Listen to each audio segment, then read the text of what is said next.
पावनखिंड रणसंग्रामाला उजाळा देण्यासाठी शिवराष्ट्र हायकर्स महाराष्ट्रच्या वतीनं पन्हाळगड ते पावनखिंड अशी पदभ्रमंती मोहीम आयोजित करण्यात आली आहे। 12 ते 14 जुलै या कालावधीत होणाऱ्या या मोहिमेत 700 ते 800 शिवभक्त सहभागी होणार आहेत, अशी माहिती शिवराष्ट्र हायकर्सचे अध्यक्ष प्रशांत साळुंखे यांनी दिली आहे।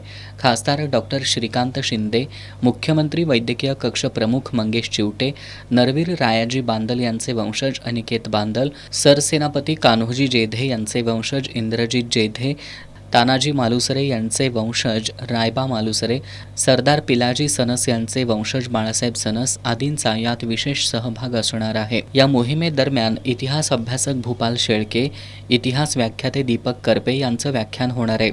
मोहिमेतील सहभागासाठी 98 90 19 11 54 95 52 07 59 93 या क्रमांकावर संपर्क साधण्याचं आवाहन करण्यात आलंय।